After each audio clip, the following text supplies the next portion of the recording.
The IRS removed the entire investigative team from its long-running tax fraud probe of Hunter Biden in a retaliatory move against the whistleblower who alleged a cover-up. That is according to the New York Post. Now, the whistleblower's attorney told Congress that the removal was on the orders of the Department of Justice.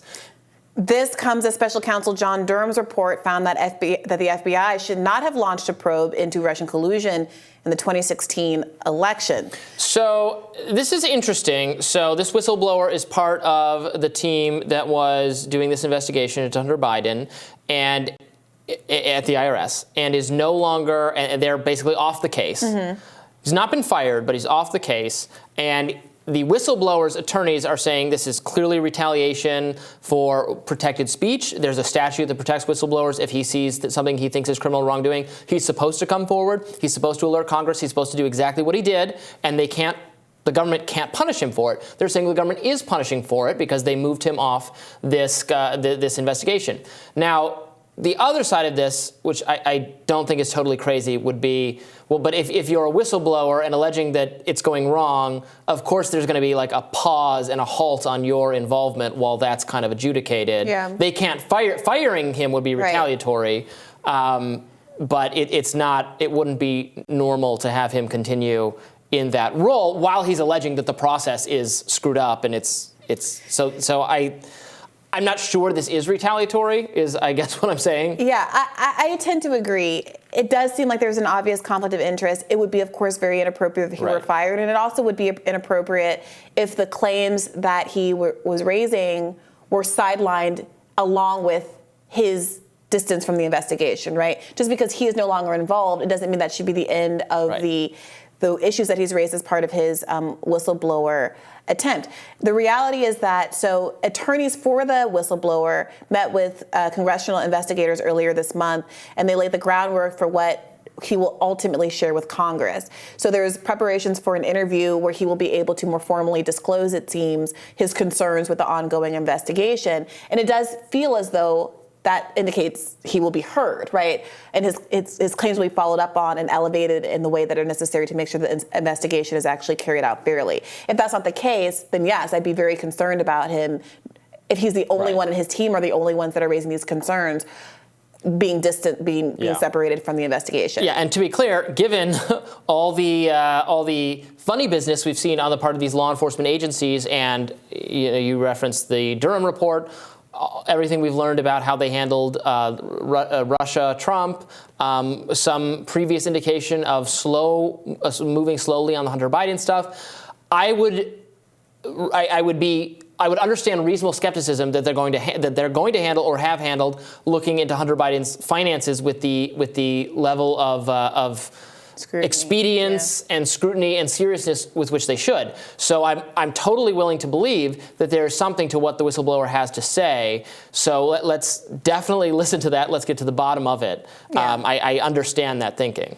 I mean, it is also true that this has been a focus of conservatives for a while now. We have a conservative House now. This is something that has been a priority of theirs, and as of yet, they haven't found the smoking gun that they were looking for. Of course, there were these inaccuracies with Joe Biden as he applied for his gun permit, where he lied about having not had the struggles with addiction on that form, and the inaccuracies in his tax filings. All of that is true, and I think it's perfectly fair for people to criticize him for that. But I do think that there has been a hope, perhaps a politically driven hope, that there was more, including tying Joe Biden to perhaps inappropriate financial payments and a play-for-play with some of his business dealings in Europe. Well, maybe there's more, maybe there's not, but can we trust the process to find the more if there was? I mean, I think the fact that there's a Republican House makes it more difficult for them to make the case that Democrats aren't appropriately investigating this. So we'll see what happens. And I perfectly appreciate why there's so much skepticism for the reasons that we discussed before. But it is also possible that some of the enthusiasm around reporting this particular issue as a whistleblower retaliation, as opposed to what might in fact just be a pause in due course as the information is channeled up to Congress in the appropriate way, is because in the absence of a real smoking gun, casting aspersions about kind of mismanagement in the FBI is kind of the best you got, which, it's fine. Politics are what they are. But there's this other interesting IRS story on the other side of things. The agency plans to release a report this week on the feasibility of a free government-run tax filing service as part of an effort by the Biden administration. The news caused TurboTax and H&R Block stocks to drop. Now, there has been a decades-long war, attempt, lobbying, et cetera, by H&R Block, TurboTax, those kind of tax filing services to prevent something like this from happening. Many Americans have observed, hey, the IRS obviously knows how much I owe because if I don't pay it, they come a-knocking. So why can't you just tell me how much I owe and I will pay my taxes and we don't have to have this middleman that extracts all of these resources from the American people once a year? It looks like I will give credit to Joe Biden for this one if it actually comes to fruition. This is actually a consumer-facing benefit to the American people that is long overdue as far as I'm concerned. So in theory, I agree that TurboTax bad, it's absurd that we have to pay some middleman to figure out what the government already seems to know. My faith in government services of this sort is not high.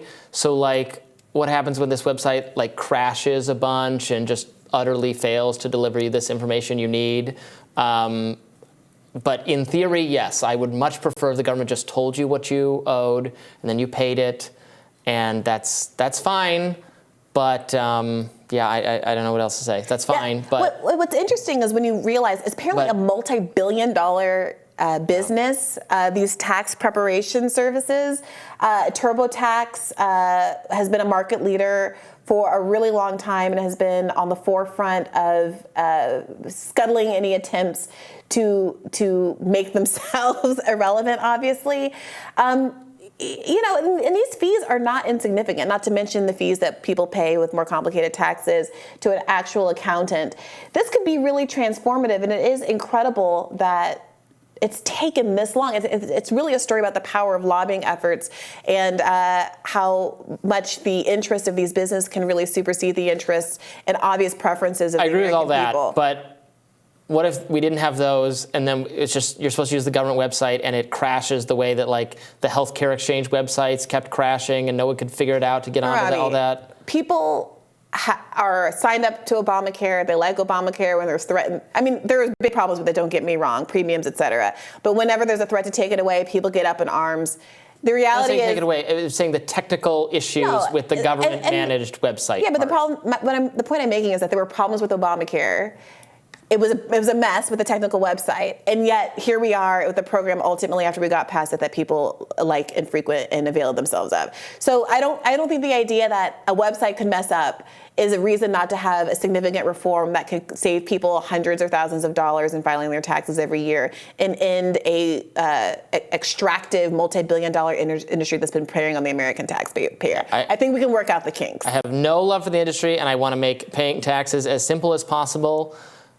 Or just get rid of paying taxes. Well, I did see a piece over at Reason that argued that instead of this, that we should just simplify the tax code. I also support simplifying the tax code. Right. I don't think those things are mutually exclusive. And without a real movement to simplify the tax code on the horizon, I'm really happy to hear about this. I mean, I have no love for TurboTaxes. My taxes are real complicated given all our weird sources of income. That's true. This year was more complicated than most. Oh, boy. All right. More Rising right after this.